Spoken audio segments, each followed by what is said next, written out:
हस्बनल्लाहु व निअमल वकील निअमल मौला व निअमन नसीर। माशा अल्लाह ला हौला वला कुव्वता इल्ला बिल्लाहिल अलिय्यिल अज़ीम। अऊज़ु बिल्लाहि मिनश शैतानिर लाइनिर रजीम। बिस्मिल्लाहिर रहमानिर रहीम। अल्हम्दुलिल्लाहि रब्बिल आलमीन वल आक़िबतु लिल मुत्तक़ीन वल जन्नतु लिल मुमिनीन वन नारु लिल आसीईन वल काफ़िरीन वल मुनाफ़िक़ीन वल मुश्रिकीन वल हासिदीन वल ज़ालिमीन। अल्लाहुम्मा सल्लि अला मुहम्मद साहिबित ताज वल मअराज वल अलम दाफ़िल बलाए वल वबाए वल कहते वल मरदे वल अलम। इस्महु मकतूबुन मरफूउन मनकूशुन फिल लौह वल कलम सय्यदिल अरबे वल अजम। जिस्महु मुक़द्दसुन मुताहरुन मनव्वरुन फिल बैति वल हरम। शम्सुज़्ज़ुहा बद्रुद्दुजा सदरुल उला नूरुल हुदा कैफुल वरा मसाबिहुज़्ज़ुलम। जमीलुश्शयम शफीउल उमम साहिब जूद वल करम। वल्लाहु आसिमहु व जिब्रील खादिमहु वल बुराक़ मरकबहु व मअराजु सफ़रहु। सिदरतुल मुंतहा काबा कौसैन व अदना। शफीउल मुज़नबीन अनीसुल गारिबीन रहमतुल लिल आलमीन मुरादुल मुश्ताक़ीन शम्सुल आरफ़ीन इमामुल क़िबलतैन वसीलतना फ़िद दारैन जद्दिल हसन वल हुसैन सय्यदना व मौलाना अबिल क़ासिम मुहम्मद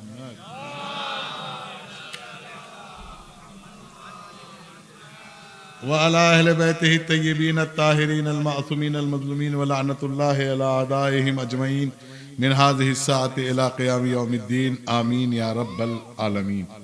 अम्मा बअद फ़क़द क़ाल अल्लाहु सुब्हानहु तबारक व तआला फ़िल क़ुरआनिल करीम व हुवा अस्दक़ुस सादिक़ीन व क़ौलुहुल हक़। बिस्मिल्लाहिर रहमानिर रहीम। इन्ना अअतैनाकल कौसर फसल्लि लिरब्बिका वन्हर इन्ना शानिअका हुवल अबतर।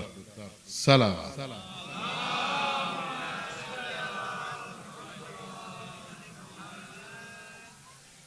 अज़दारान सैयदुश्शुहदा बरादरान ईमानी इस्लामी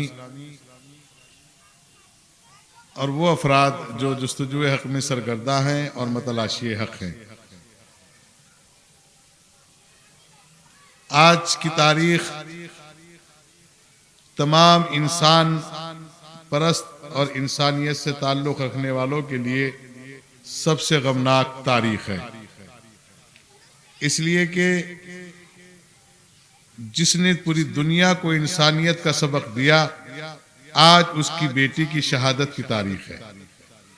और ख़ुसूसन अज़ादाराने फ़र्श अज़ा के लिए इससे गमनाक तारीख कोई नहीं है बाद आशूर। इसलिए कि आज उस बीबी का पुरसा देने के लिए आप लोग जमा हुए हैं कि जो आपके फर्श पर बैठकर अपने लाल का पुरसा लेने आती है।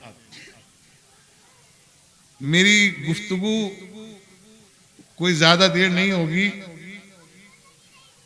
लेकिन जितनी देर होगी उसमें कुछ नसीहतें हैं और कुछ वसीयतें हैं और बज़बाने खिताबत कुछ गुजारिशात हैं और कुछ मारूज़ात हैं। मेरा मौज़ूए गुफ्तगू हिजाब है। अगर इंसान हिजाबी कैफियत में जिंदगी गुजारे तो दुनिया की कोई ताकत उसका मुकाबला नहीं कर सकती। अब ये अलग बात है कि हम हिजाब को मखसूस करते हैं सिल्फ़े नाजुक से कि औरत ही पर्दा करे, ऐसा नहीं। कभी कभी मैं ये कहता हूं कि जहां हमारी बेटियां और बहनें या मस्तूरात कभी कभी गफलत में अगर सर से चादर उतार के बाजार तक जा रही हैं तो आपकी आंखें आपके पास हैं। आप अपनी आंखों को इतना झुका लें ताकि उन्हें आने वाले वक्त में गैरत आ जाए। मुतवज्जे हैं आप लोग? और ये मकाम, ये अजमत हर उस शख्स के लिए है। ये बेटी या बहन या माँ या औरत या बीवी के लिए नहीं है हिजाब। मखसूस मत कीजिएगा। एक सलावत भेजिए मोहम्मद वाले मोहम्मद पर।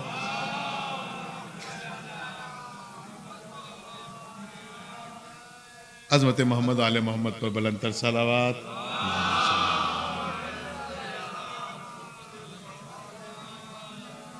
पुरसे की कबूलियत के लिए बावाज़े बुलंद सलावत।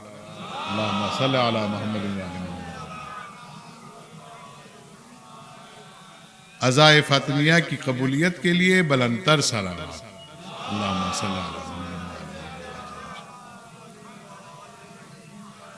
कर्ज और फर्ज की अदायगी के लिए बुलंदतर सलावत। अल्लाहुम्मा सल्ली अला मुहम्मद। बे औलाद लोगों के लिए साहिब औलाद होने की वजह से बुलंदतर सलावत।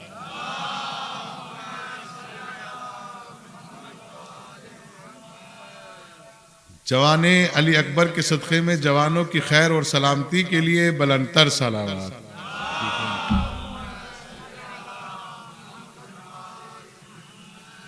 हज बैतुल्ला और ज़ियारत करबला खसूसी तौर पर जन्नतुल बकी की तामीर के लिए बुलंदतर सलावत।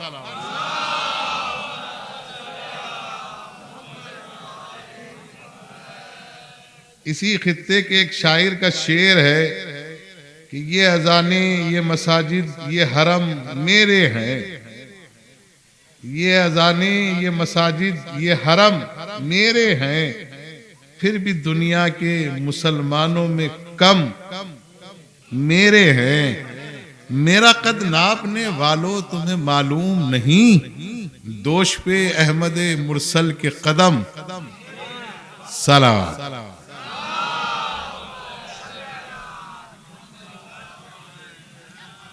गौर कीजिएगा जब मैं आपकी खिदमत में अर्ज कर रहा हूं, ये कुरान मजीद का क़िबला मुख्तसर सूरा है। क्या है?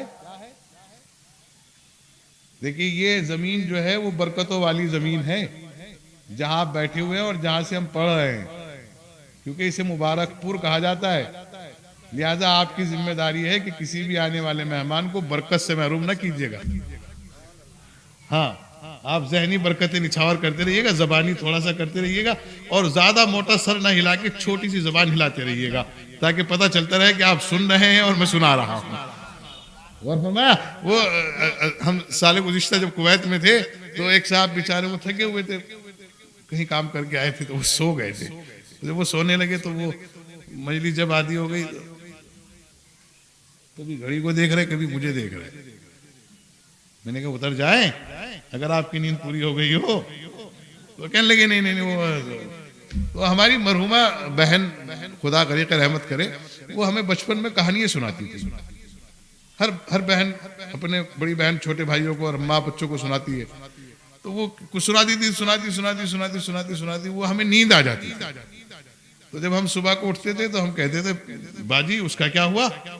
कहने लगे, भाई जब तक आपकी हाँ हूं की आवाज आती रही मैं सुनाती रही, जब आपकी आवाज आनी बंद हो गई मैंने सोचा कि आप सो गए, और सोने वाले पे शरीयत लागू नहीं होती। सलावत भेजे मोहम्मद वाले।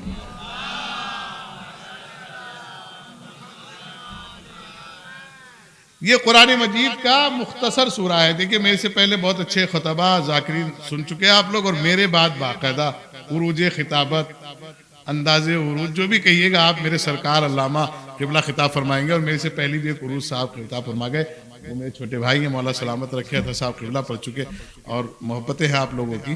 अब मुझे जो थोड़ा बहुत मेरे हिस्से में है वो मैं आपकी खिदमत करना चाहता हूँ। सूरह कौसर क्या है कुरान मजीद का? जी मैंने कहा थोड़ा बोलते रहिएगा, क्योंकि अब तक जितने मौलाना आए वो खुद बोल के गए हैं। मेरा अंदाज अलग है, क्योंकि ये दर्सगाह है, इसमें दोनों को बोलने का हक है, स्टूडेंट को भी, टीचर को भी, उस्ताद को भी, शागिर्दों को भी। तो कुरान मजीद का सबसे मुख्तसर, हमारी लुगत में मुख्तसर कहते हैं कम को। मैं सही कर रहा हूं? तर्जुमा सही है क़िबला? सही है। मुख्तसर कहते हैं कम को, लेकिन मेरी लुगत इस माना में इत्तेफाक नहीं करती। मेरी लुगत इस माना में इत्तेफाक नहीं करती सूरह कौसर के मसले में, इसलिए कि ये मुख्तसर है लेकिन मुकम्मल है। भाई मुख्तसर है लेकिन मुकम्मल है। अब मुकम्मल किस माना में है? अगर बहस करने बैठूं अरबी ग्रामर से तो फिर वक्त लगेगा, लेकिन कोशिश करूंगा कि बात पहुंचा दूं।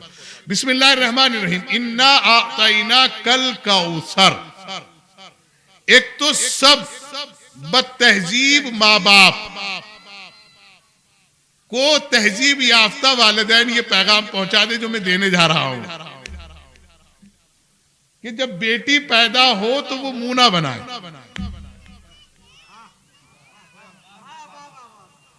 इसलिए कि बेटी हर किसी को अल्लाह देता नहीं है, वो अपने पैगंबर से खुश होता है तब सैयदा देता है।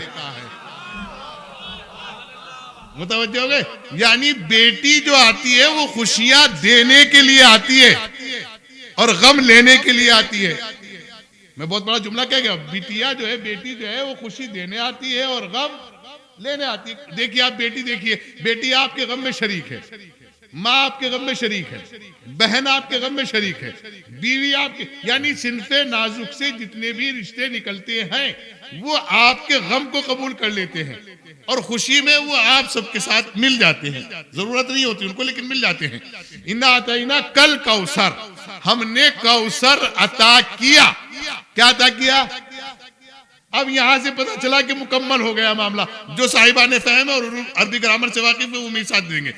यहां से पता चला कि अल्लाह, एक तो मसला ये थोड़ा गड़बड़ा गया कि जब तुझे मालूम था कि इस बेटी की जगह 3 बेटियां और रखी जाएगी, लिहाजा एक जुमले में बात खत्म कर दिए होते, कह दिया होता कि मैंने नबी को फातिमा अता की है। फिर ये कौसर क्यों रखा? कहा मैंने कौसर रख के भी मामला खत्म कर दिया, इसलिए कि कौसर है मसदर। कौसर क्या है? और मसदर का कमाल ये है कि ये तीनों जमानों को देता है। अब जो बेटी अल्लाह ने पैगंबर को दी है, उस बेटी का वजूद माजी में भी साबित होना चाहिए, हाल में भी साबित होना चाहिए, मुस्तकबिल में भी साबित होना चाहिए। अब समझ में आया? ये तमाम उलमा अहले सुन्नत ने लिखा कि जब भी पैगंबर सैयदा के दरवाजे से गुजरते थे तो बाकायदा ये कह के नहीं कहते थे बेटी आप पर सलाम, अली की जौजा आप पर सलाम, हसनैन की माँ आप पर सलाम, बल्कि ये कहते थे अस्सलाम अलैकी या मादिन रिसाला, ऐ रिसालत के खजाने तुझ पर सलाम। अब जिस मुसलमान ने जहां जहां से भी रसूल को लिया है तो रिसालत के जितने खजाने हैं उन सब का मरकज फातिमा है। ये तो पैगंबर की बात होगी। और हर बाप का खजाना उसकी बेटी होती है।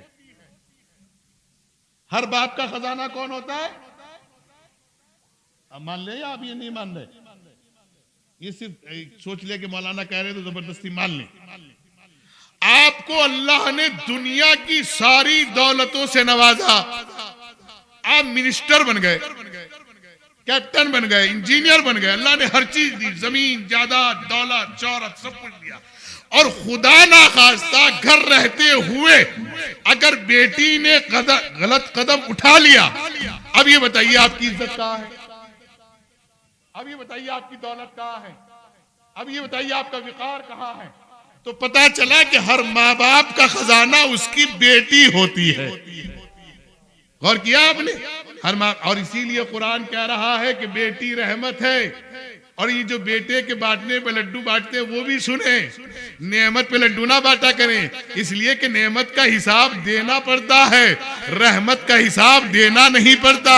और कुरान कहता है अल माल वल बनून ज़ीनतुल हयातिद दुनिया, माल और बेटे जिंदगी की जीनत होते हैं और बेटी रहमत होती है। और जहां रहमत हो वहां आजाब नहीं आता है।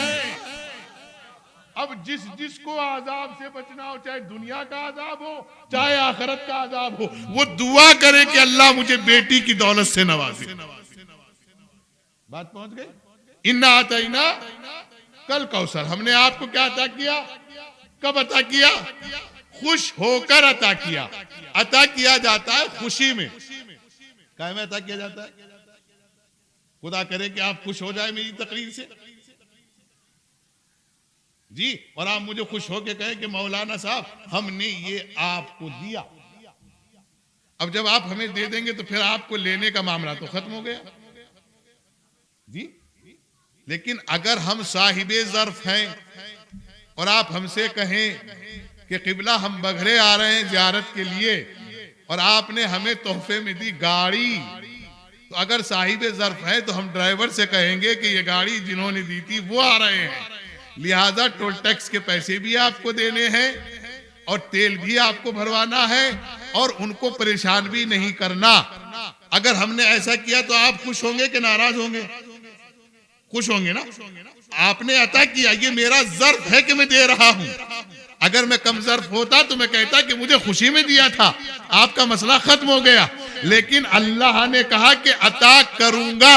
अब जो लोग ये कहते हैं कि पैगंबर मुबाहले के वक्त सैयदा के दरवाजे पर क्यों गए, तो उनके लिए एक अता तो ये है जो कौसर की शक्ल में है, और दूसरी अता वो है जो सूरह हदीद में आयत नंबर 30 में इरशाद हुआ, या अय्युहल्लज़ीना आमनू इत्तकुल्लाह व आमिनू बिरसूलिही युतीकुम किफलैने मिर रहमतिही व यजअल लकुम नूरन तमशून बिही।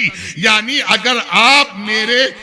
अगर आप साहिबान ईमान, साहिबान तकवा, अगर आप मेरे रसूल के साथ साबित कदम रहे तो मैं आपको 2 तोहफे अता करूंगा जो मेरी रहमत से होंगे, और उनका नूर ऐसा होगा कि आप उस नूर की छांव में रास्ता नहीं भटकेंगे, और मैं गफूर भी हूं, बख्शने वाला भी हूं। तो अता के माना क्या है?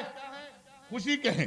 अब पैगंबर को जब मुबाहले में जरूरत पड़ी, अपना अना व अपनाकुम, मुतवज्जह रहिएगा, मैं कुरान के दायरे में रहना चाहता हूं।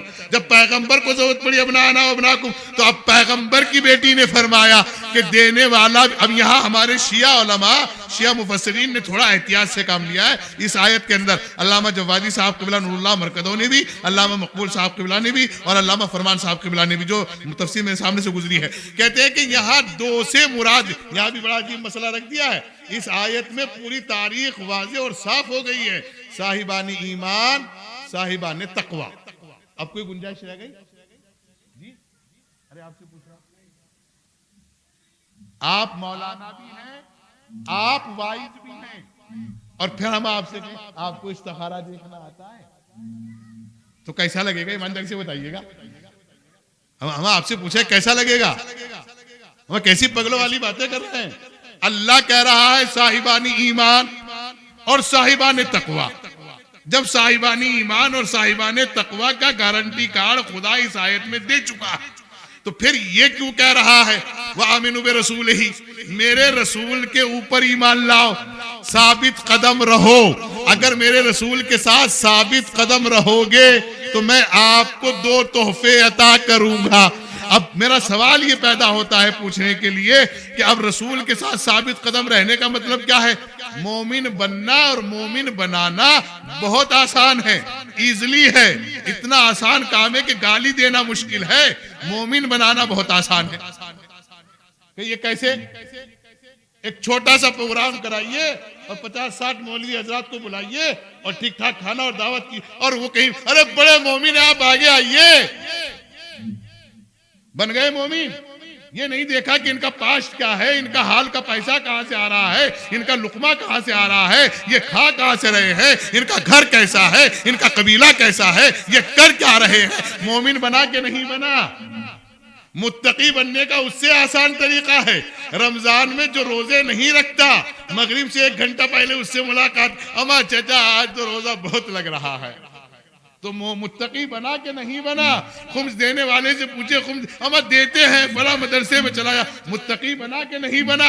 लेकिन अल्लाह के साथ शर्त लगा दी है कि जो मेरे रसूल पर ईमान लाए मुत्तकी बन गया। नमाज बिना बगैर पढ़े मुत्तकी बना, रोजा बगैर रखे मुत्तकी बना, हज करे बगैर मुत्तकी बना, ज़कात दिए बगैर मुत्तकी बना, सिर्फ ज़बानी खर्च में मुत्तकी बन गया कि नहीं बन गया, मोमिन बन गया कि नहीं बन गया।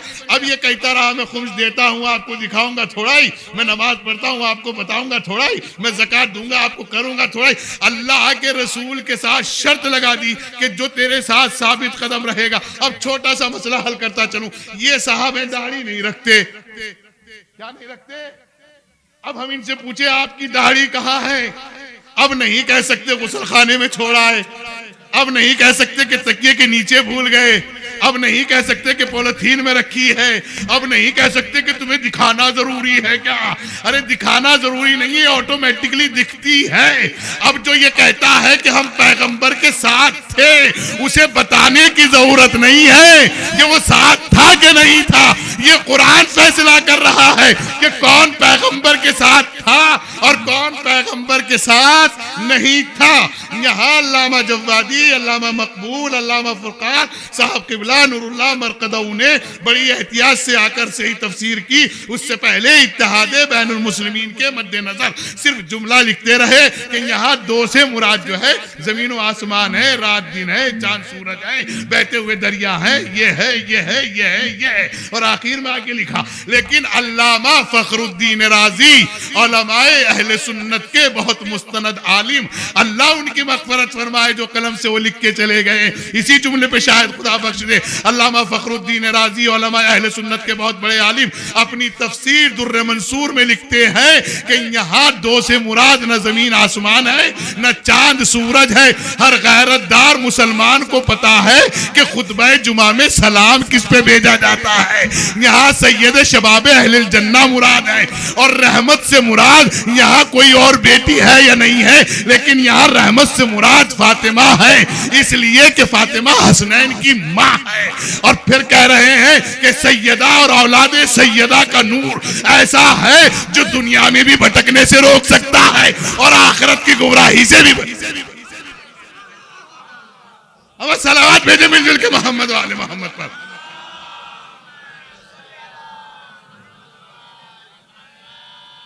गौर फरमाया आपने। मेरा लफ्ज अभी बाकी है, जहाँ मुझे आना है, फिर मैं आपकी खिदमत में अर्ज कर रहा हूँ। ये तफसीर उलमा अहले सुन्नत ने भी की है, उलमा तशय्यो ने भी की है। यानी पता चला कि रहमत कौन है?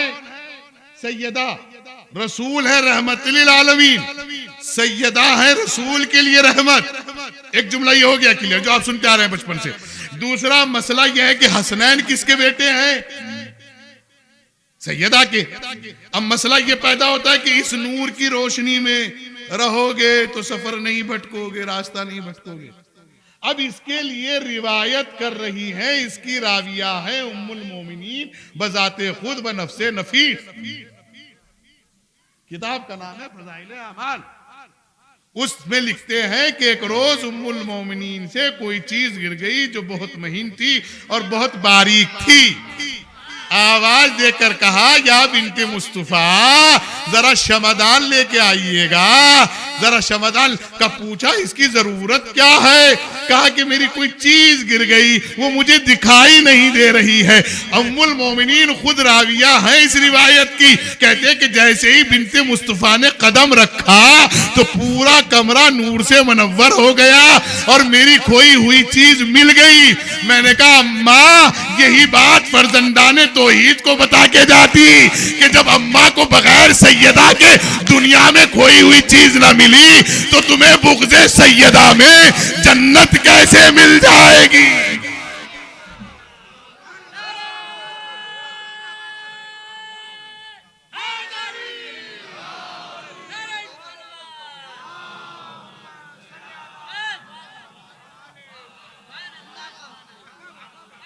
तो बात पहुंच गई आप तक। फिर वहीं आता हूं अपने मसले के ऊपर। हमने कौसर अता किया। कौसर के माना मुस्दर है, और मस्दर तीनों जमानों में जो मुश्किलों को आसान करता हो, अरबी ग्रामर की, उसे को मस्दर कहते हैं। वो फाल बनता है, वो फाइल बनता है, वो यफल बनता है, वो मफूल बनता है, वो अम्र बनता है, वो बनाते चले जाइए। और मस्दर का एक कमाल ये है कि जब ये दे देता है ना, वापस कुछ नहीं लेता। अल्लाह ने पैगंबर को सैयदा की शक्ल में मस्दर अता किया है, जो दे देगी वो वापस नहीं लेगी। मांगने का तरीका होना चाहिए। और माफ कीजिएगा, ये भी आप ना कहा करें कि कुछ मांगने गई थी। देने वाले कभी मांगने नहीं जाते। अब देने वाले कभी मांगने थोड़ा ही जाते हैं। सैयदा उनकी औकात बताने गई थी और आयत की तफसीर करने गई थी जो मुबाहिले में रह गई थी। सुम्मा नब्तहिल फनजअल लानतल्लाहि अलल काज़िबीन, अपने सारे घर वालों को इसलिए ले गई थी कि सुनो तुम्हारी जिम्मेदारी ये है कि तुम लानत भेजते रहना और इनकी जिम्मेदारी ये है कि ये लानत समेटते रहे। अच्छा, मैंने तो अपनी तरफ से कुछ कहा नहीं, आप पता नहीं क्यों इतने खामोश हैं। अच्छा, एक बात पूछे, आपकी तबीयत नासाज है आप साहब, ईमानदारी से बताइए, अभी आप डॉक्टर के पास जाए, वो आपको दवाई देगा तो क्या कहेंगे आप? ठीक हो जाऊंगा? नहीं, ये अल्लाह के हाथ में है। तो अल्लाह मर्ज बढ़ाता है कि घटाता है? देखिए, अपनी जबान पर रहिएगा। हाँ, कभी इधर उधर चले जाए। हाँ, क्योंकि अगर मौलवी इधर उधर चले जाता है तो आप अगली बार कहते नहीं है वही। तो आप अपनी जबान पर रहिएगा, स्टैंड रहिएगा। अल्लाह मर्ज बढ़ाता है कि घटाता है?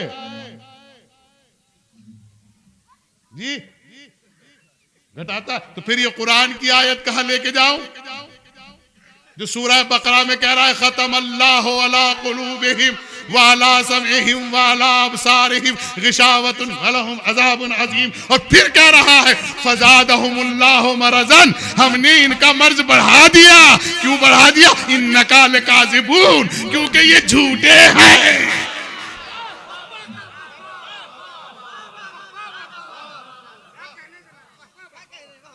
अब थोड़ा सा मेरे ऊपर एक एहसान कर दीजिए, आपने 10 मिनट सुन लिया, आप पीछे चले जाए, पीछे वालों को आगे भेज दें ताकि वो भी हाथ उठा लें बेचारे। सलावत भेजे मोहम्मद वाले मोहम्मद पर।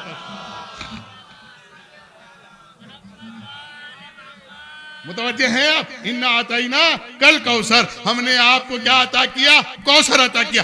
ये बात भी उलमाए अहले सुन्नत ने अपनी तारीखों में दर्ज फरमाई है कि एक रोज हजरत जिब्राइल रजी अल्लाह ताला अलैहिस्सलाम जो है पैगंबर से पूछ रहे थे कि सैयदा मेरा नाम लेती है कि निस्बतन तो मैं इनका चचा बैठता हूं। बड़े बनने का सबको शौक है, गौर किया आपने? निस्बतन तुम इनका चचा बैठता हो। पैगंबर ने पूछा कि जब आप अपनी होशो आवाज और शऊर के आलम में थे तो आपने क्या देखा था? कहा कि मैंने देखा कि एक कंदील था और उसके अंदर एक नूर था, और मैंने पूछा कि ये क्या है, तो मेरे माँ सबक मलाइका ने बताया कि 70,000 बरस से ये इसी तरह है। पूछा जिब्राइल तुम जानते हो उस कंदील में क्या था? कहने लगे नहीं। कहा वो नूरे सैयदा था। अरे भाई, जब तारीखों में लिख रहे हो कि अव्वल भी यही है आखिर भी यही है तो फिर मजा नहीं आता। क्या आता है?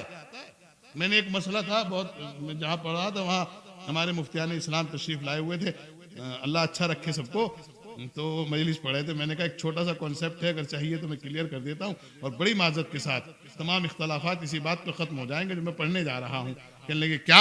मैंने कहा मुसलमान हैं? कहने लगे हाँ मुसलमान हैं, अल्हम्दुलिल्लाह मुसलमान हैं, अल्हम्दुलिल्लाह मुसलमान हैं। आवाज़ें आने लगी तो मैंने कहा मुसलमान उसे नहीं कहते जो कलमा पढ़ ले, और मुसलमान उसे भी नहीं कहते जो दाढ़ी रख ले, और मुसलमान उसे भी नहीं कहते जो कपड़ों का तौर तरीका बदल दे, छोटा बड़ा बड़ा छोटा पहन ले, उसे भी मुसलमान नहीं कहते। मुसलमान उसे कहते हैं जो अदालत का कायल हो, और अदालत की तारीफ तमाम हुक्मा और उलमा और आइम्मा, चाहे वो अहले सुन्नत के हों चाहे अहले तशय्युअ के, सब ने एक ही की है, और वो ये की है, क्या किया मालूम है? वज़अ अला महल्लहू, जिसका मकाम जहां है उसको वहां रख दीजिए। तो मैंने कहा मैं 2 बातें पढ़ रहा हूं आपकी खिदमत में, एक है इमाम, एक है खलीफा। खलीफा बना है खल्फ से, खल्फ कहते पीछे आने वाले को, इमाम कहते आगे रहने वाले को। आप मसला खत्म कीजिए। अल्लाह का शुक्र है हमें पहला भी इमाम मिला, दूसरा भी इमाम मिला, तीसरा भी इमाम मिला, और अल्लाह का शुक्र है कल भी जिंदा थे और आज भी जिंदा हैं। लेकिन इनकी भी मोहब्बतों की इंतहा है। जब ये मानने पे आते हैं तो फिरौन के दरवाजे पे लिखी हुई बिस्मिल्लाहिर्रहमानिर्रहीम को चढ़ा देते हैं। जब किसी ने पूछा कि फिरौन पे अल्लाह ने आजाब क्यों नहीं भेजा, कहा 2 बार आजाब गया लेकिन वहां बिस्मिल्लाहिर्रहमानिर्रहीम लिखा हुआ था, तो पता चला कि रहमान और रहीम की वजह से आजाब नहीं गया। तो मैंने कहा कमाल है, जब मानने पे आए तो फिरौन की रहमान रहीम मान ली और नहीं मानने पे आए तो अबू तालिब की अल्हम्दुलिल्लाह नहीं मानी।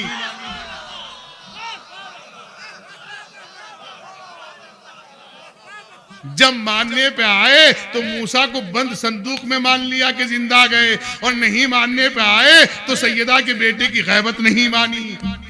जब मानने पे आए तो इदरीस को मान लिया कि जिंदा हैं क्योंकि कुर्ता वही बना के पहनाएंगे।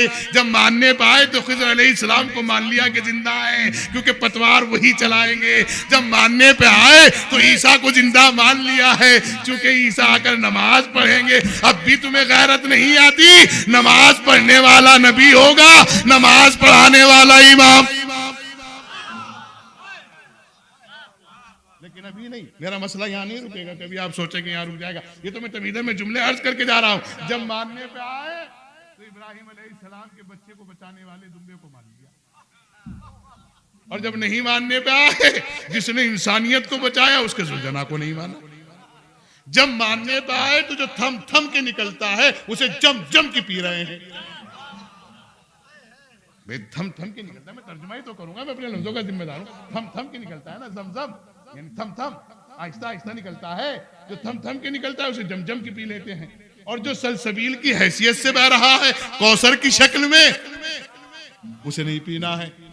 जबकि रंग नहीं बदला, कैफियत नहीं बदली, बू नहीं बदली, जायका नहीं बदला, लेकिन ये नहीं पीना है। लेकिन खुदा का शुक्र है कि 9 बरस से मैं देख रहा हूं कि 9 बरस से जब से ये हुकूमत आई है कहीं से कोई ऐलान नहीं है। क्या अब दीन सस्ता हो गया या कमजोर पड़ गया या दीन बूढ़ा हो गया? हमने उस दीन को नहीं माना जो हालात को देख के जवान और बूढ़ा होता हो। हमने उस दीन को माना है जो अकबर के साथ भी दीन रहा हो, असगर के साथ भी दीन रहा हो। यही वजह है कि आज 53 दीनदार मुल्क अंगूठा चूस रहे हैं और अकेला हिंदुस्तान, देखिए मैं जुमला कह के जा रहा हूं, हिंदुस्तान में पढ़ रहा हूं, आज 53 हिंदुस्तान नहीं, आज 53 इस्लामी मुल्क दीनदार मुसलमान लॉलीपॉप और अंगूठा चूस रहे हैं फिलिस्तीन का जुल्म देखकर। लेकिन एक मुसलमान है जो अपने आप भी बोल रहा है और अपने साथ सबको बुलवा रहा है, इसलिए कि इस मुसलमान की पहचान ही है, ये जुल्म के खिलाफ ही बोलता है। अब देखना हो कि कौन मुसलमान है तो वो ये देखे कि कौन किसके साथ है। सलात भेजे मोहम्मद।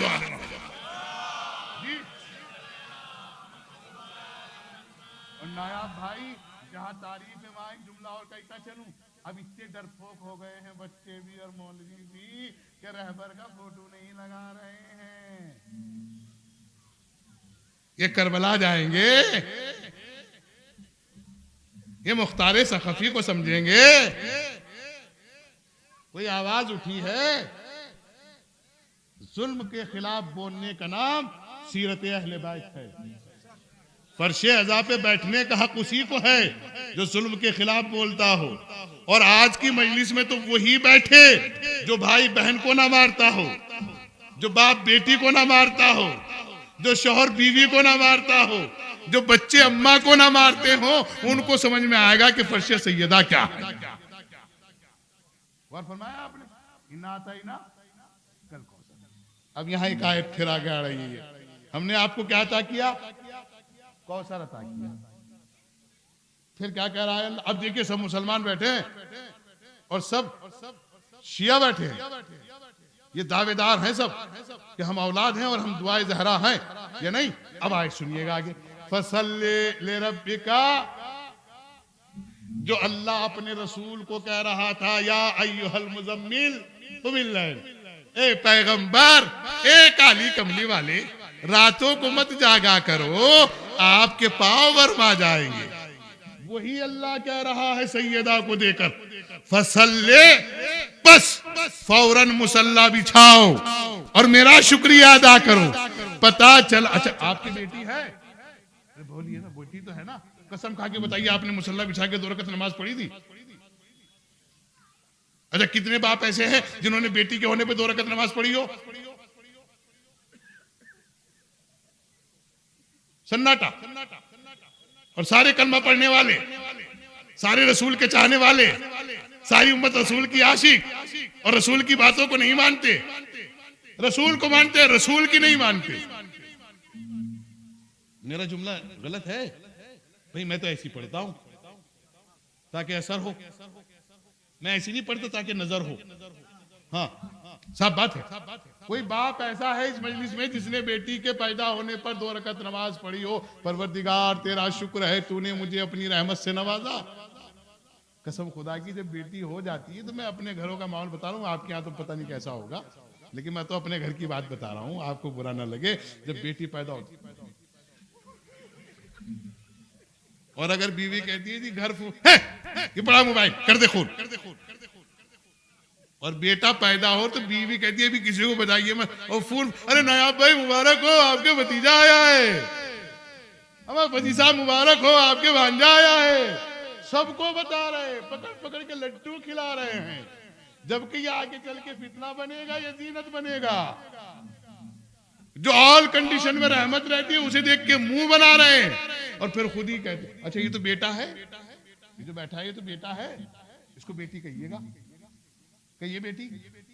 अभी अगर पूरा समाज आपके पीछे ना पड़ जाए, गैरत मर गई आपकी, दिखाई नहीं दे रहा है, अच्छा खासा बेटा है, 6.5 फुट जवान है, तंदुरुस्त है, माशाल्लाह, खूबसूरत है, आप बेटा कह रहे हैं, बेटी कह रहे हैं, और आप किसी बेटी को बेटा कहिए, किसी बेटी को बेटा कहिए, बेटा क्या कर रहे हो? बेटी भी खुश होती है, माँ बाप भी खुश होते हैं, और जिनके बेटियां हैं वो खुदा का शुक्र अदा करें, इसलिए कि जनाबे सैयदा बेटी हैं। क्या है? बाप जिसको पुकारे उम्मे अबीहा कहकर, बाप जिसको पुकारे उम्मे अबीहा कहकर, ऐसी बेटी हो तो बेटों की जरूरत क्या है? अब ये बेटे नाराज हो गए, ये कह रहे कि आप हमारे बारे में कुछ नहीं कह रहे, और भाई मेरी हिम्मत भी नहीं कि मैं आपके बारे में कुछ कहूं, इसलिए कि आप हैं लोहा, लोहा लोहा से टकरा सकता है, बेटियां हैं हीरा। अब ये जो हमारी बेटियां कहते हैं भैया को तो नहीं रोकते स्कूटी चलाने को, भैया को तो नहीं रोकते मोबाइल चलाने को, भैया को तो नहीं रोकते वहां जाने को, अरे भैया है लोहा, ये बरसात में भी पड़ जाएगा तब भी मकान में लग के कामयाब है। आप है हीरा, अगर हमने दुकानदार के कह के बाहर भी रखवा दिया तो न जाने कौन सा डकैत कब उठा के ले जाए। किसी भी सुनार के जाइएगा वो चांदी बाहर रखता है, सोना बाहर रखता है, हीरा बाहर नहीं रखता। अब समझ में आया इस्लाम ने बेटी को हिजाब में क्यों रखा, क्योंकि ये बेटियां हीरा हैं, जितना महफूज रहेंगी उतनी कीमत बुलंद है, बाप की भी, माँ की भी, खानदान की। अच्छा ये मेरे भाई का जुमला है, मेरा नहीं है, मेरे भाई का जुमला है, मैं पढ़ने जा रहा हूँ। उनकी बेटी ने उन्हें फोन किया, हिजाब है ना, उनकी बेटी ने फोन किया, और फोन करने के बाद कहा बाबा, जी बेटा हम फैसला चाहते हैं। कहा बेटा क्यों? कहा कि जो आपने दामाद देखा है ना, वो मुझे बैंक्वेट हॉल में ले जाता है और बुर्का उतार के ले जाता है।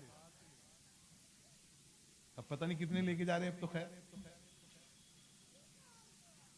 जी, वो बैंक्वेट हॉल में ले जाता है, वो कहता है अब मैं नहीं रह सकता, इसलिए कि मैंने अपने घर में कभी बेहिजाबी देखी नहीं है। बात पहुंच गई आप तक?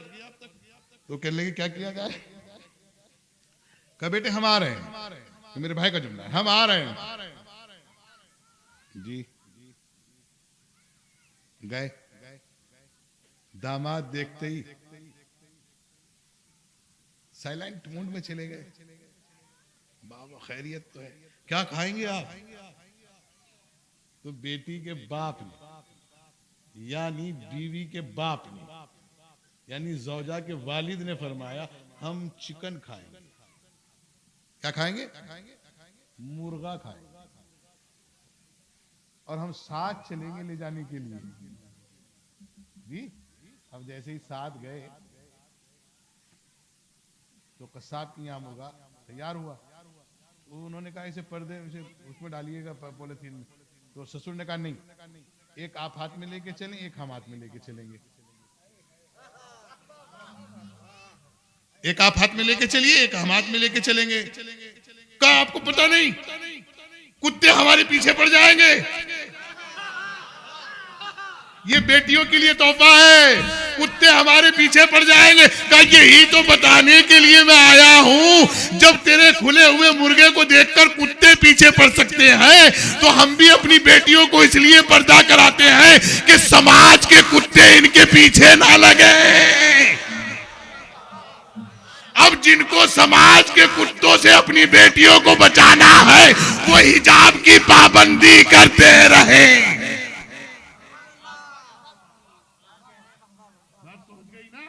आपकी खिदमत में इसका अब फिर कुरान कुछ कह रहा है,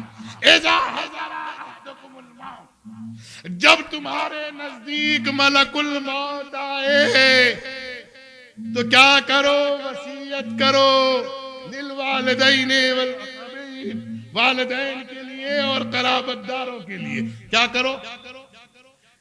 जब मौत आपके, मौत देखिए, मौत सुनिए, कुरान कह रहा है भाई एजा हजारा अहदुल मौत, जब तुम्हारे सामने मलकुल मौत हाजिर हो। क्या हो? अरे कोई उम्मत में ऐसा है जो इस आयत का जवाब दे सके? जब तुम्हारे सामने मलकुल मौत हाजिर हो, किसमें इतना गुर्दा है दुनिया के अंदर जिसके सामने मलकुल मौत हाजिर हो और वो वसीयत कर रहा हो माँ बाप के लिए और कराबतदारों के लिए? अरे कोई एक तो तलाश करके लाओ कि मलकुल मौत हाजिर हो, मलकुल मौत हाजिर हो।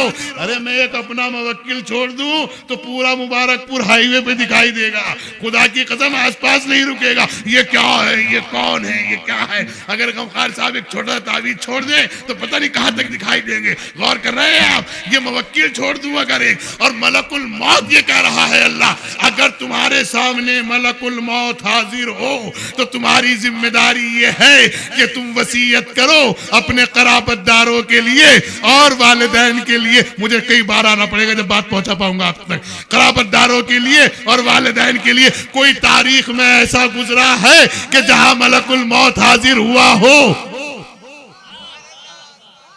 अब यहां से फिर अपनी बेटियों के लिए एक तोहफा दे रहा हूं, यहां से भी बेटियां सबक सीखें इस मजलिस से। गौर कीजिएगा, जब मलकुल मौत ने आकर दक्कुल बाब किया, जिम्मेदारी किसकी थी? जिसने सुना उसे पूछना चाहिए था कौन है, जिसने सुना उसे पूछना चाहिए था ना कौन है। लेकिन जैसे ही मलकुल मौत आकर ठहरा, अरे ये बताना पड़ेगा कौन से दरवाजे पर ठहरा। जैसे मलकुल मौत आकर दरवाजे पर ठहरा और उसने दक्कुल बाब किया तो बेटी ने उससे नहीं पूछा कि तू कौन है, बेटी ने अपने बाबा की खिदमत में जाकर कहा बाबा मन हुआ, ये कौन है? कहा बेटी ये वो है जो आदम के इल्म से ना रुक सका, नूह के तकवे के ना रुक सका, इब्राहिम की खुल्लत से ना रुक सका, सुलेमान की दौलत से ना रुक सका, शुजाअत से ना रुक सका, दहलीज से ना मिल सका, ताकत से ना रुक सका। इसे कहीं रुकने का हक नहीं है। हालांकि हमारी बेटियां जब कोई दरवाजे पे आता है, चाहे जवान भाई बैठा हुआ हो, फौरन मुंह फुला के पूछ कौन है। ये आपकी जिम्मेदारी नहीं कि आप पूछे कौन है, आप अपने घर वालों से आकर के ये पूछिए ये कौन है। अगर हमारे दरवाजों पर ये दस्तूर कायम हो गया तो फिर हमारे पैगाम बहुत दूर तक चले जाएंगे और फिर नसरुल्लाह पैदा होने लगेंगे। गौर कीजिएगा, जो मैं आपकी खिदमत में अर्ज कर रहा हूं, जैसे ही दक्कुल, जुमला जाना हो जाए मेरा, जैसे ही दक्कुल बाब किया, पूछा मन हुआ, बाबा ये कौन है? कहा ये कहीं नहीं रुकता। कहा तो फिर बाबा यहां क्यों रुका? यहां जुमला देके जा रहा उर्दू अदब का, यहां क्यों रुका? कहा बेटी सैयदा ये तेरे हिजाब की हैबत का असर है।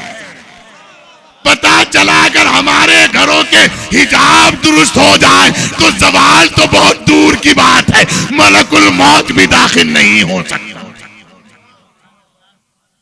मैंने वो शर्त लगाई कि हिजाब सिर्फ बेटियों के लिए नहीं है, औरतों के लिए नहीं है, मर्दों के लिए भी हिजाब है।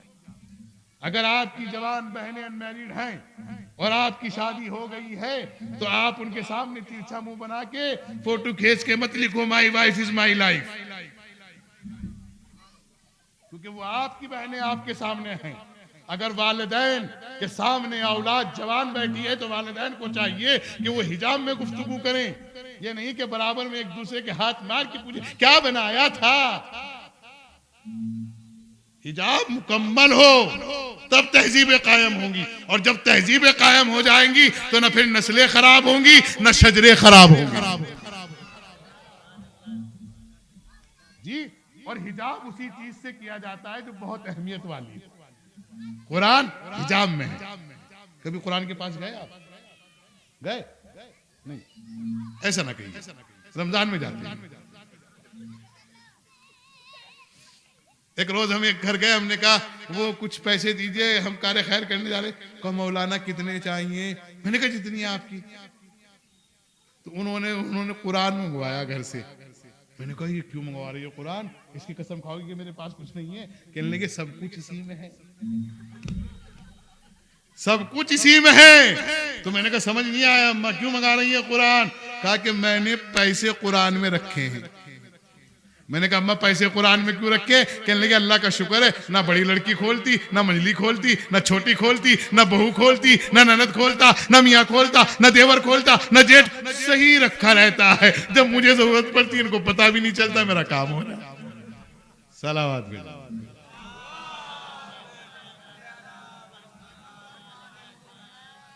तो अगर किसी को अपने आप को सेव करना है तो कुरान से राब्ता कायम करे, क्योंकि घर वालों के पास इतना टाइम नहीं है कि वो कुरान उठाएं, तो आपकी अमानत कहीं जाएगी नहीं।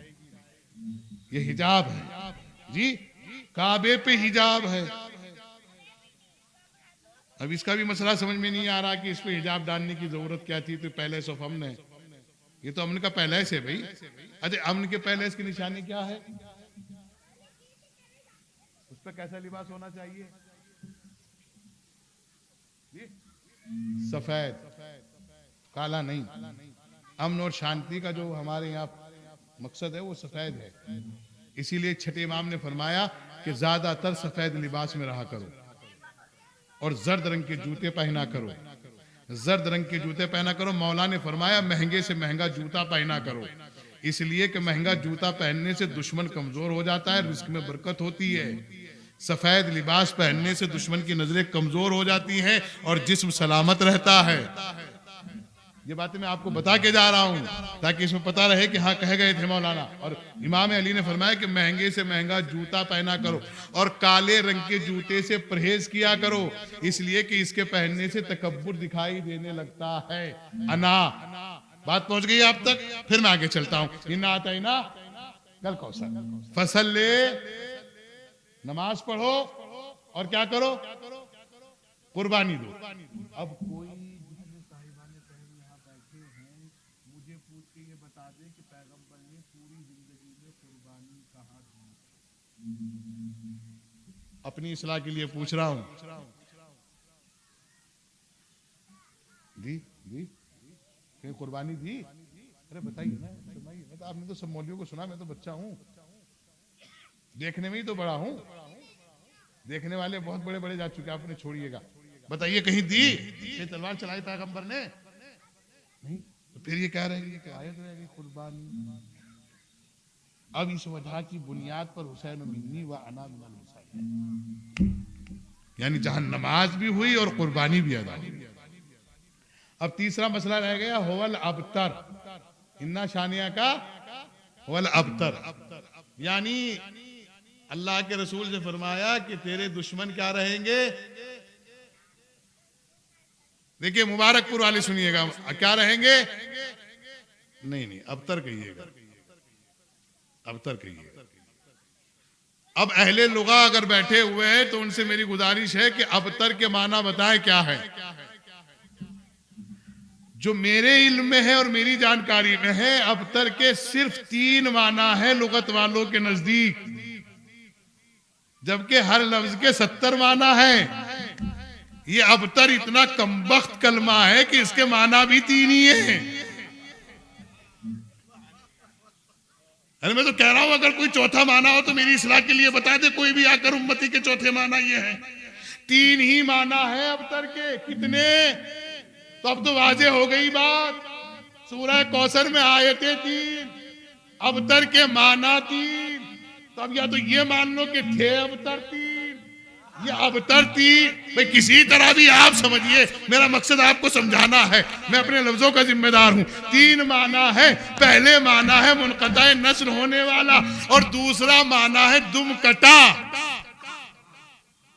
अब जिसकी तारीख इस्लाम पर निगाह है वो पहुंच गया होगा कि जब किसी ने आके पैगंबर से माले गनीमत में कहा मुझे भी दोहरा हिस्सा दीजिए, कहा किस बुनियाद पर दूं? कहा जख्म मेरे भी आया है, लेकिन ना मैं बता सकता हूं ना मैं दिखा सकता हूं। हमारे यहाँ की तारीखें नहीं है। फिर मैं आपकी खिदमत में अर्ज करूं, दुम का सब कुछ होने के बावजूद राजी न रहे। कितने माना है? चौथे माना अगर किसी के पास हो तो मुझे बताएं, मैं अपनी इस्लाह करना चाहता हूं, दावा नहीं कर रहा हूं। तीन माना है अब तक, और ये तीन आयतें तीन दुश्मनों का जवाब है। कितने दुश्मनों का जवाब है? अब मुझे पता नहीं आप कहां हैं, मैं तो अपनी जगह बैठा हूं। तीन दुश्मनों का जवाब है। इन्ना आतैना जवाब है मुशरिकों का, फसल्ले ले रब्बे जवाब है काफिरों का, और होल अबतर जवाब है मुनाफिकों का। आपके साथ रहेंगे, खाएंगे, पिएंगे, सोएंगे, लेकिन सैयदा के कातिलों पर नफरत नहीं, लानत नहीं करेंगे। तो अब तो बिल्कुल आसानी से बात हो गई। अगर किसी भी बेटी के साथ जुल्म हो तो समाज सड़कों पे आता है कि नहीं आता? जी आता है कि नहीं आता? हमारे हिंदुस्तान में आरोशी कांड हुआ था, हिंदू मुसलमान सुन्नी शिया सिख ईसाई सब सड़कों पर था। तो आज हम एक छोटी सी बात कर रहे हैं, आप उसमें सब शरीक हो जाए। अल्लाह जिसने भी रसूल की बेटी को, चाहे कोई सी बेटी को सताया है, अल्लाह उस पर लानत। अरे आपसे थोड़ा ही कह रहा हूं, आपने तो अपने हिस्से में ये तबर्रुक लिखवा रखा है भाई। आपको तो खल्क ही इसी चीज के लिए किया गया है, तवल्ला और तबर्रा के लिए। जी मैं तो ऐलान कर रहा हूं, पूरी उम्मत खड़े होकर कहे कि जिसने अल्लाह के रसूल की बेटी पर सताया है, जी अल्लाह उस पर लानत करे। नहीं कर सकते, नहीं कर सकते। एक साहब मेरे पास आए और आने के बाद कहा मौलाना मेरा कारोबार बड़ा खराब हो रहा है। मैंने कहा तस्बीह हम बता देते हैं, इस मिंबर की कसम खा रहा हूं, शहजादी मुझसे राजी ना हो अगर एक लफ्ज भी झूठ पढ़ा जाए। मादर हसनैन की इज्जत की कसम खा के कह रहा हूं। मैंने कहा तस्बीह हम बता देंगे और कारोबार इतना बरकत वाला हो जाए कि मरते दम तक दौलत खत्म नहीं होगी। कहा क्या है मौलाना? मैंने कहा जब रात को सोया करो तो अल्लाह के रसूल की बेटी के कातिलों पर लानत की तस्बीह पढ़ा करो। खुदा की कसम उसका जवाब सुनोगे क्या था? कहने लगे हमारे बड़ों पे हमसे ही पढ़वा रहे। सलाम।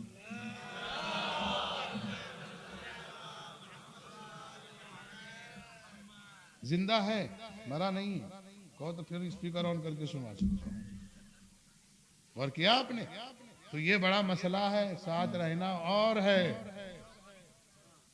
हम मजहब होना अलग है, हम अकीदा होना शर्त है। और किया आपने, इसलिए कि हम मजहब और हम अकीदा देखे जाते हैं मैयत पे या निकाह पे। दोनों में देख लो पैगंबर की जिंदगी से आखिरी इमाम तक कौन मैयत में शरीक रहा। अरे जो कल तक बाप की मैयत में नहीं आ सके वो बेटी की मैयत में कैसे आते? या जाते? ये तारीख है इस्लाम की। जनाजा पैगंबर रखा रहा और आए नहीं। ये 7 अफराद थे जो दफन में शरीक थे। इसीलिए जनाब सैयदा ने फरमाया फलाने फलाने फलाने को मेरी मैयत में मत बुलाना, वसीयत की बाकायदा। कितनी मजलूमा है सैयदा, कभी तन्हाई में बैठ के सोचिएगा, दरो दीवार रोने लगेगी, आप नहीं, दरो दीवार रोने लगेगी। बेटी क्या है? बेटी क्या है? खुदा का दिया हुआ रहमत वाला तोहफा, उसे क्या कहते हैं? बेटी कहते हैं जी। अच्छा, एक मसला और हल कर ले, फिर बात तमाम हो रही है। अगली बार बुलाओ, अगर वैसे मजलिस तो पसंद नहीं आएगी आपको, आए ना आए मुझे इससे मसला भी नहीं है, लेकिन अगर अगली बार बुलाने का इरादा हो तो माइक दोनों तरफ लगवाना, क्योंकि मैं कभी इधर को हो जाता हूँ और कभी इधर को, बच्चे की आदत होती है, वो कभी इधर कभी इधर। ये तो बूढ़ा आदमी है जो एक ही जगह बैठा रहता है बेचारा। फिर गौर कीजिएगा, मैं आपकी खिदमत में अर्ज कर रहा हूँ, नस्ल किससे चलती है जी? बेटे से। अल्लाह सलामत रखे। किससे? मेरी आवाज जा रही है? नस्ल किससे चलती है? अरे बताइए, मैं अकेला वहां तक आवाज पहुंचा रहा, इसे माइक को हटा के पहुंचा दूंगा। बेटे से नस्ल किससे चलती है? अल्लाह तुझे वास्ता इस फर्शे अज़ा पे आज की मजलिसे शहादत का, जिनकी नस्ल बेटों से चलती है उनकी बेटों से चलाना, मेरी नस्ल बेटी के अलावा किसी से मत चलाना। थोड़ा बड़ा जुमला है। नस्ल बेटों से नहीं चलती, माफ कीजिएगा, नस्ल चलती है बेटी से। बेटों से बनता है खानदान, बेटी जाती है दूसरे के घर, जो चले उसे कहते हैं नस्ल, और उसके बच्चे जाते हैं तीसरे के घर। अब फिर फौरन जुमला आपके जहन में आ रहा है मुझे वो करने के लिए, गर्दिश में लाने के लिए, फिर कहेंगे मौलाना को पकड़ लीजिए, जुमला बड़ा अजीब कह रहे हैं कि नस्ल बेटी से चलती है। अब बेटी से जी भी तो जब ही चलेगी जब किसी के बेटे से शादी होगी, ये कहेंगे ना आप। लेकिन मैं आपको बता दूं, अल्लाह ने इस बेटी से पहले एक बेटी को बेटा देकर बता दिया कि बेटे की शर्त नहीं है नस्ल चलाने के लिए, और वो कुरान में मरियम है। अल्लाह ने ईसा दिया कि नहीं दिया? कोई उम्मती ये बताए कि मरियम का शौहर है का नहीं है? ये तो इसलिए अली की शादी बेटी से की गई है क्योंकि जितने एहसानात अबू तालिब के थे और तबलीगात मुस्तफा नबी थी, अल्लाह ने कहा क्यों ना इन दोनों का सिलसिला कायम कर दूं, इनका खानदान बाकी रखूं, इनकी नस्ल बाकी रखूं। यही वजह है कि कयामत तक हसन नसरुल्लाह का एक जुमला सुना के जा रहा हूं, जो लबनान की वादियों से बतनुल अरब ने कहा था, इजराइल की आंखों में आकर डालकर, अगर तुम्हारी निगाह फिक्र यह है कि तुम हमें दुनिया से खत्म कर दोगे तो ये दिमाग से निकाल देना, अगर हमें खत्म होना होता तो करबला में सैयद सज्जाद बाकी न रहता। याद रखना, जब तक खुदा की वैधानियत है और कुरान है, जब तक हम जिंदा रहेंगे, इसलिए कि हम सूरह कौसर के वारिस हैं, सूरह कौसर के वारिस हैं।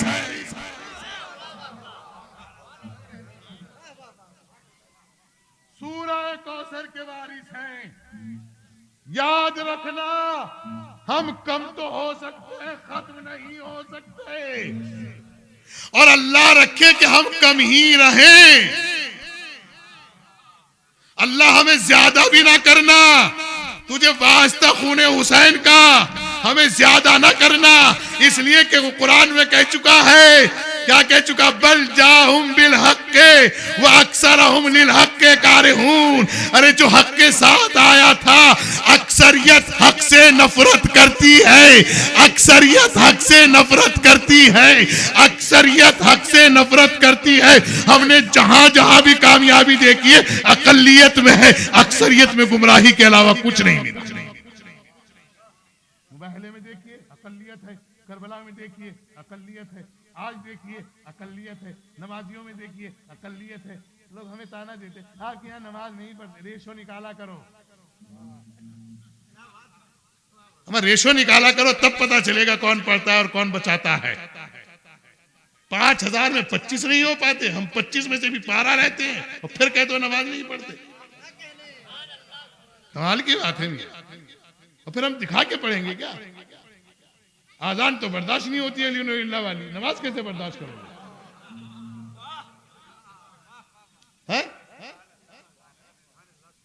मुतवज्जे हैं आप हज़रात, मैं आपकी खिदमत में अर्ज कर रहा हूं, नस्ल किससे चलती है? बेटी से चलती है। तो बेटी क्या है? रहमत है। लिहाजा बेटी को अजियत देना जुर्म अजीम है और अज़ाब इलाही के मुर्तकिब होना है, अज़ाब इलाही के मुर्तकिब होना है। लिहाजा बेटी को कभी सताना नहीं, और बेटी को कभी ये ताना भी मत देना कि मैंने दिया है। हर बाप यही कहता है समाज का कि बेटी का नसीब खुद का होता है। बेटों को कह सकते हो कि मकान मैंने बना के दिया, दुकान मैंने बना के दी, गाड़ी मैंने दिलवाई, बेटी को नहीं कह सकते। इसलिए कि सब कहते अरे बेटी का मामला है, उसका नसीब में जो होगा वो दे देंगे।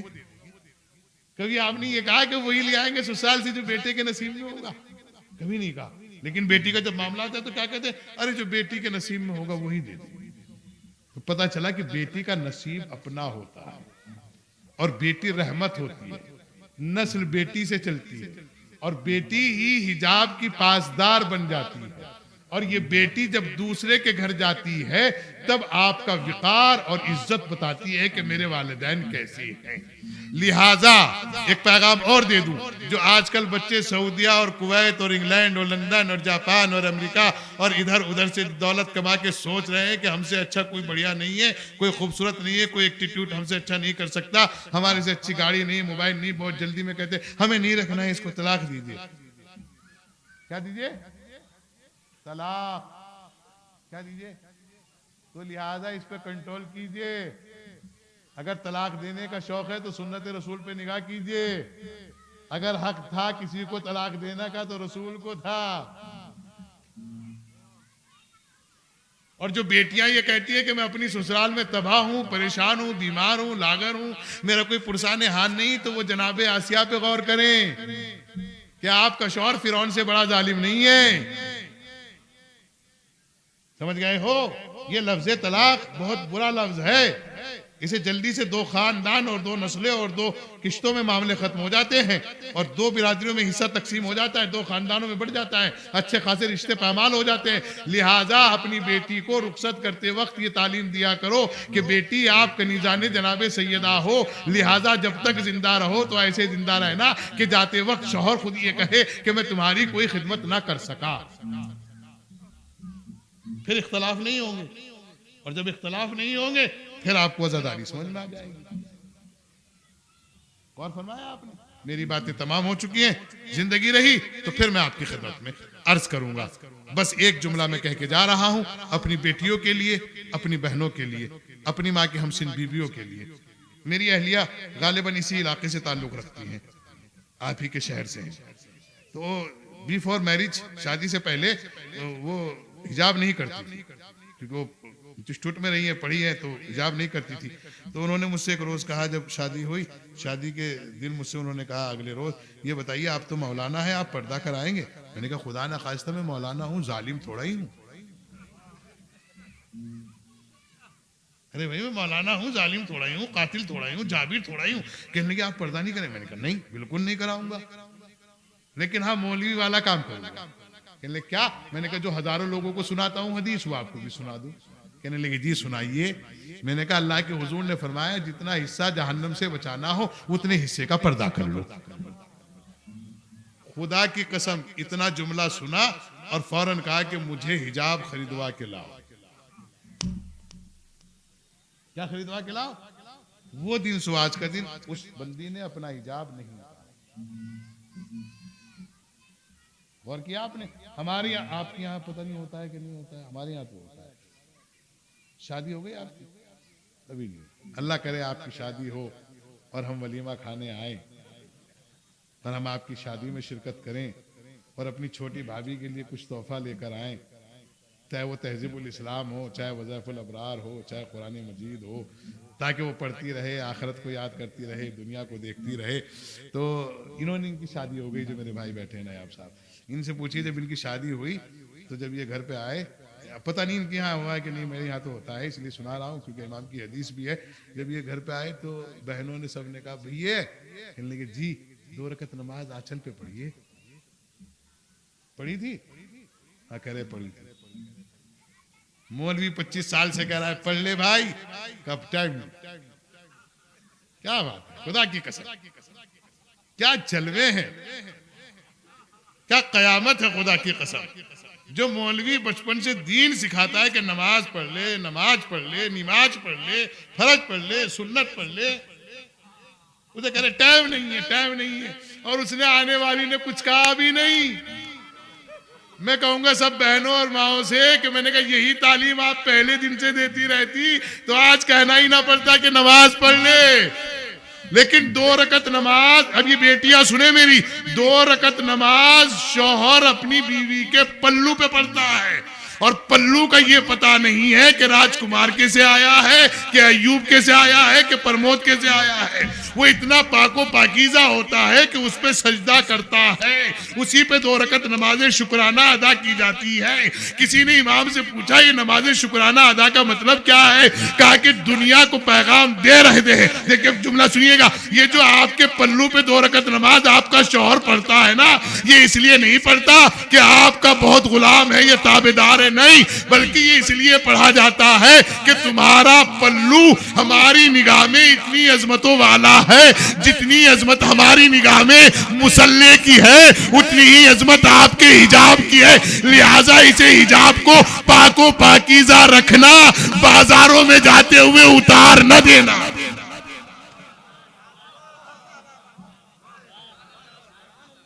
लेकिन आजकल जो मैं जनरेशन देख रहा हूं जिस पे शौहर नमाज पढ़ता है उसी को बीवी समेट के रख देती है।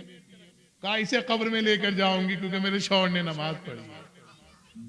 वही जैसे काबे का गिलाफ काट के लाते हैं लोग, जन्नत में जाएंगे, ख्याल है। कुरान कह रहा, मैं नहीं कह रहा हूं, जब औरत अपने घर से बाहर निकले तो उसके साथ उसका महरम हो। क्या हो? जब उसे दुकान पे कोई चीज पसंद आए तो वो दुकानदार से न कहे हाउ मच, कितने की है, उर्दू बोल लेता हूं, कितने की है, बच्चों की तरह कभी कभी इंग्लिश याद आती है, कितने की है, तो वो मुझसे ना कहे बल्कि अपने महरम के कान में कहे कि इससे ये दरियाफ्त करो कि ये कितनी है। ये तो इस्लाम है, और जो आप कर रहे हो वो पता नहीं क्या है।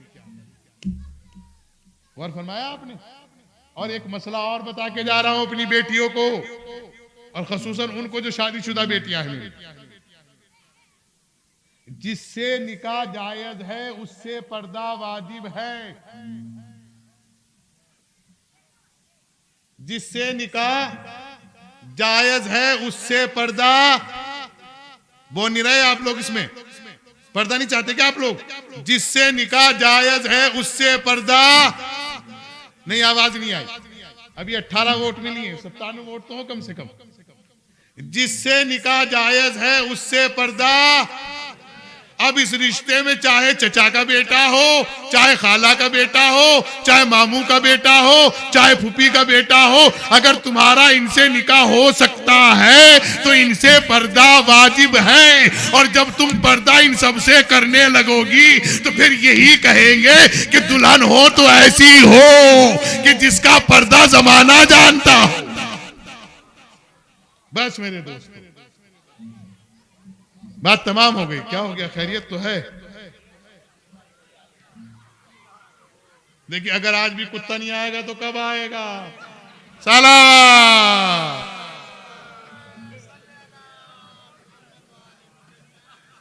अब एक ही आया है कि 2-3 आए हैं? अब सलावत भेजिए मोहम्मद वाले मोहम्मद।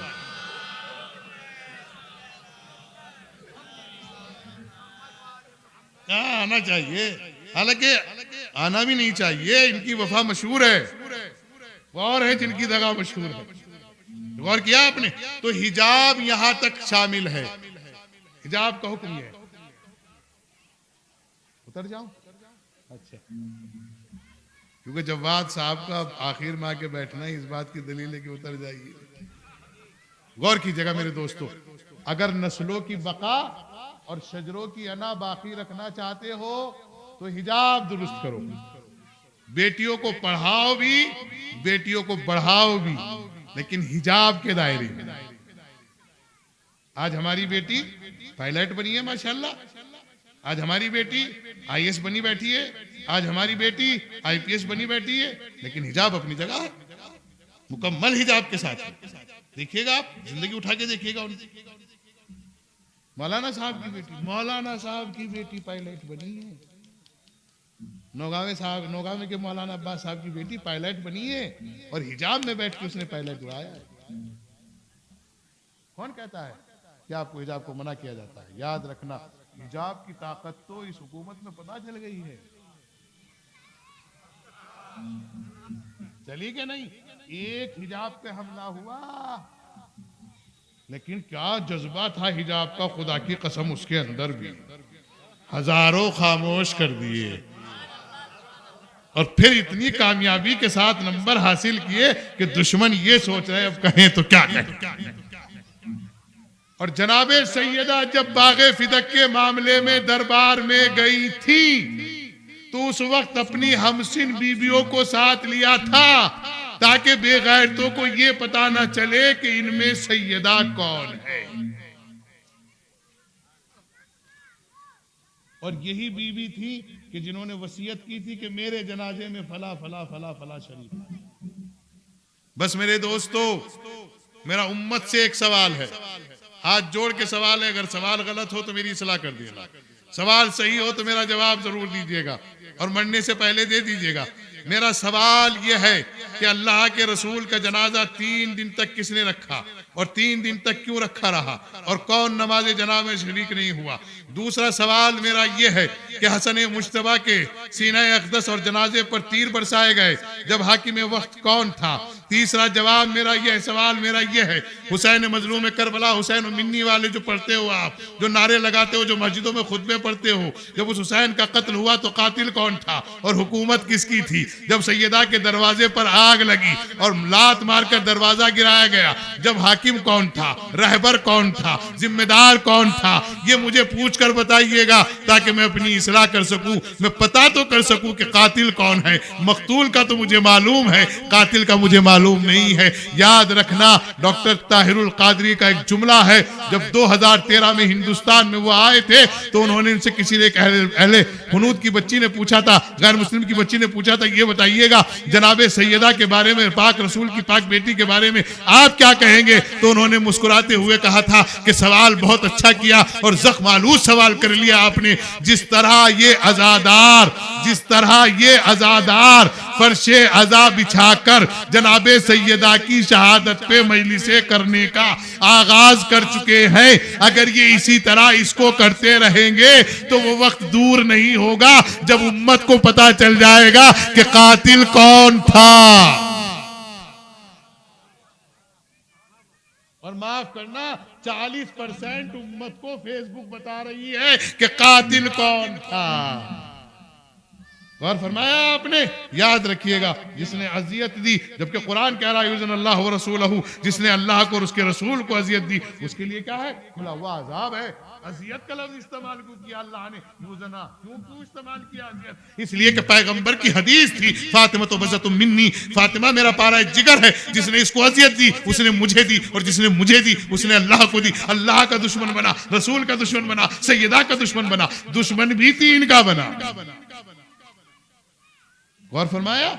बस ये मेरा पैगाम अपनी बेटियों के लिए कि वो अपने नसीब पर फख्र किया करें और जब किसी की बेटी पैदा हो और उस किसी को खबर मिले तो वो खुदा का शुक्र अदा करके कहा करे, परवरदिगारा बेटियों का नसीब बुलंद रखना, चाहे दुश्मन की बेटी भी क्यों ना हो उसके भी नसीब की दुआ किया करें। इसलिए कि ये सिन्फ नाजुक है। जब ये बेटी होती है तो ये बाप के दिल का सुकून होती है, जनाजे की रौनक होती है। बाप से बेटी को कितनी उनसियत है ये कोई करबला में 4 साला सकीना से पूछे। बाप से बेटी को कितनी मोहब्बत है ये कोई अल्लाह के रसूल की बेटी सैयदा फातिमा से पूछे। 75 दिन या बाज रिवायतें कहती है 95 दिन 90 दिन जिंदा रही, लेकिन रसूल की शहादत के बाद मुस्तकिल गिरिया करने वाली बेटी जा रही है आज। अल्लाह अकबर। क्या कैफियत है गिरिया की कि दिन में भी रोती हैं, रात में भी रोती हैं। मदीने के लोगों ने आकर कहा, या अली सैयदा से कहें या तो दिन में रो लिया करें या रात पर रो लिया करें। अरे इससे बड़ा जुल्म क्या होगा दुनिया के किसी कब्रिस्तान पे फोर्स नहीं लगती, सैयदा के कब्रिस्तान पे आज भी सिपाही खड़े किए गए हैं। अरे वो जो मेरी शहजादी का एक मिसरा है ना, वो जुमला है ना, वो फिक्रा है ना, सुब्बत अलैया, काश के ये मसायब दिन पर पड़ते तो रात में तब्दील हो जाते। आज भी मेरी बीबी को दिन की धूप रात की औस सताती है। जाएं करबला जाके आने वालों, आपको मालूम है जब आप करबला गए होंगे आपका दिल कितना खुश हुआ होगा। सोने के दरवाजे हैं, सोने की गुंबदें हैं, सोने की जरी है, मखमल पड़े हुए हैं, एसिया लगी हुई है, जुबारे इकराम का एहतराम करने वाले खड़े हैं। अरे कितना दिल खुश हुआ होगा, कितनी दुआएं निकली होंगी। अम्मा फातिमा के बेटे का रोजा देखा, फिर हसन को देखा, गौर कर रहे हैं आप, फिर देखते चले जाइएगा, ईरान में आइएगा और दिल खुश हुआ, 8वें इमाम का रोजा देखा। लेकिन खुदा करे कि आप उम्रा करने जाए और जाते जाते जन्नतुल बकी आइएगा तो सीने पे हाथ मार के कहेंगे, ए अल्लाह हम उजड़ी हुई कब्रिस्तान में आए हैं जहां रसूल की बेटी सो। अजरकुम अल्लाह, अजरकुम अल्लाह, अजरकुम अल्लाह। बीबी आपका पुरसा कबूल करे। आप दुआए सैयदा हैं, आपके लिए जनाब सैयदा ने दुआ मांगी है, आप उसके अज़ादार हैं। जब आप फर्श अज़ा बिछाते हो ना, आप ही तो कहते हैं मिंबर पे बैठने वाले मौलवी जाकिर, कोई आए ना आए रसूल की बेटी आती है। अरे आज तो रसूल की बेटी का जनाजा उठ रहा है।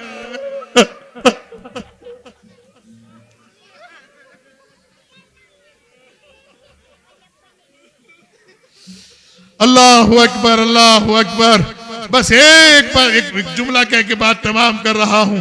जनाबे सैयदा ने घर में बैतुल हुज़्न बनाया, यानी रोने वाला कमरा बनाया। दिन में कब्र पे रोती थी, रात में घर में रोती थी। किसी ने पूछा इतना रोती क्यों है? का शायद तुम्हें मालूम नहीं एक बेटी अपने बाप से कितनी मोहब्बत करती है। ये तो हम अपने घरों में देखते हैं, हमारी बेटियां हमारे लिए अपनी माँ से लड़ पड़ती हैं। आप अब्बा के पीछे पड़ गई हैं, अभी आके बैठे नहीं, अभी पानी पिया नहीं, अभी खाना खाया नहीं, पता नहीं कैसे आए होंगे, पता नहीं कहां से आए होंगे। अरे जो रसूल की बेटी होगी वो कितना चाहती होगी। तारीख का एक फिक्रा सुना के मजलिस तमाम करने जा रहा हूं।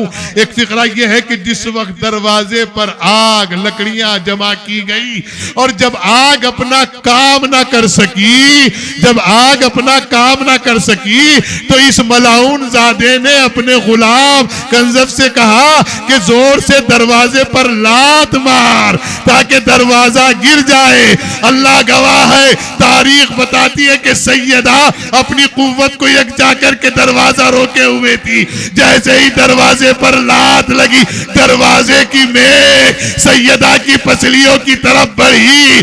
जैसे ही पसलियों की तरफ बढ़ी, आवाज देकर कहा, बहन फिजा।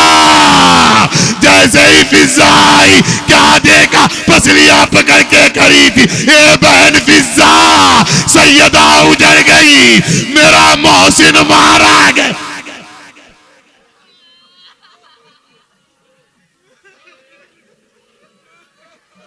सैयदा चीख मार के कह रही है, बहन फिजा मेरा मोहसिन मारा गया। अरे अगर हमारे घर में किसी का बच्चा मर जाता है ना तो पूरा खानदान कई दिन तक रोता है। अल्लाह जाने सैयदा का मोहसिन साकित हो गया, लेकिन कभी अबुल हसन अली को ये नहीं बताया कि मेरी पसलियां टूटी हुई। अजरकुम अल्लाह, अजरकुम अल्लाह, अजरकुम अल्लाह। मौला आपको सलामत रखें, बीबी ज़हरा आपकी बेटियों का नसीब बुलंद रखे। जनाब सैयदा के तवस्सुल से अल्लाह किसी की बेटी गमनाक ना हो, अल्लाह किसी की बेटी मुसीबत ना उठाए, अल्लाह किसी की बहन भाइयों के ना हो, अल्लाह किसी की माँ दूसरों के दरवाजे पे ना जाए। अल्लाह तुझे वास्ता है खून हुसैन मजलूम करबला का, हमें कभी इतनी तौफीक ना देना कि हम अपने माँ बाप के सामने बुलंद आवाज से बोले, अल्लाह उस भाई को और सलामती अता फरमा जो अपनी बहनों के नाज उठाता हो, उन माँ बाप को इज्जत दौलत से नवाज जो अपनी बेटियों के लिए आराम के आरशाइश के फराहम करते हो। बस एक फिक्रा कह के जा रहा हूँ। अल्लामा उस्ताद मोहतरम नाज़मी आरबी काली इब्न हैदर साहब का फिक्रा है। वो कहते हैं, मैं जहाँ भी जनाब सैयदा की मजलिस पढ़ने जाता हूँ, वहाँ के उस करिए के डॉक्टरों से मुलाकात करता हूँ,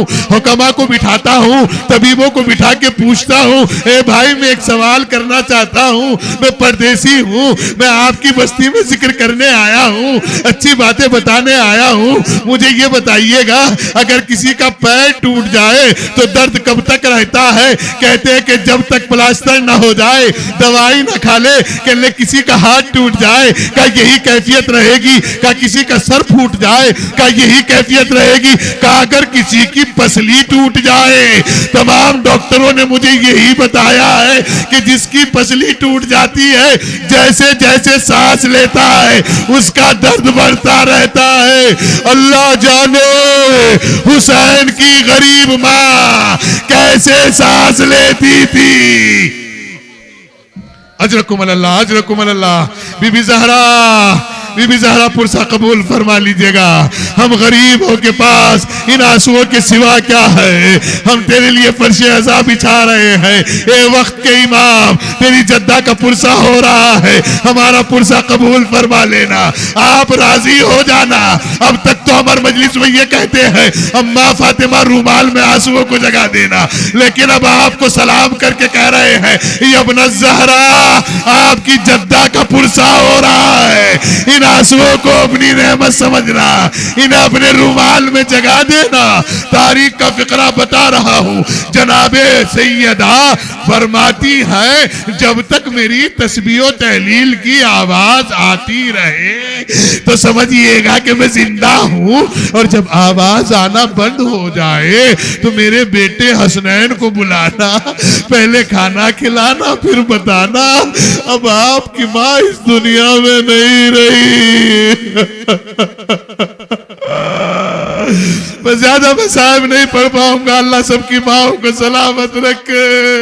अरे जिनकी माँ चली जाती है उनसे पूछिए, वो घर के चारों कोनों को तलाश करते हैं, कहाँ गई वो माँ जो गुर्बत में भी दुआ देती थी। अजरकुम अल्लाह, अजरकुम अल्लाह। मौला आपको कोई गम न दे। मैं एक फिक्रा पढ़ के जा रहा हूँ। जब तक माँ सलामत होती है ना, जवाद भाई माफ करना, जब तक माँ सलामत होती है ना, ये घर बिखरता नहीं है, घर बिखरता नहीं है। भाई नाराज होते हैं, बहन भाइयों से नाराज होती है, लेकिन सब मजबूर हो जाते हैं। जब तक अम्मा जिंदा है, जब तक मकान नहीं बांटेंगे, जब तक दुकान नहीं बांटेंगे। पता चला माँ सलामत है तो घर आबाद रहता है, बिखरता नहीं है। लेकिन तारीख बताती है, अम्मा ज़हरा का जनाजा तैयार हुआ, हर एक ने पुरसा दिया, बेटे हुसैन अलैहिस्सलाम खड़े, का बेटा आप भी माँ से आखिरी रुखसत हो लीजिएगा। का बाबा जब तक अम्मा नहीं बुलाएगी तब तक नहीं आऊंगा, इसलिए कि बेटे को मालूम था माँ मुसीबत में भी साथ नहीं छोड़ती। तारीख बताती है, दो बंदे कफन टूटे, हाथ बरामद हुए, आवाज आई, आजा मेरे बच्चे, मेरी गोद में आजा, आजा मेरे बेटे, मेरी आगोश में आजा। गरीब हुसैन ने सीने पे सर रख कर कहा, अम्मा असरे आशूरा ना तेरा गरीब बेटा होगा। तारीख बताती है, रात की तारीखी में जनाजा उठा। अल्लाहु अकबर। मालूम है जनाजा सैयदा घर से निकला, अब जो घर बिखरना शुरू हुआ, अली नजफ में सो गए, हुसैन करबला में सो गए, ज़ैनब शाम में सो गई। अरे तीर खाने वाला बेटा बाकी बराबर में सो रहा है।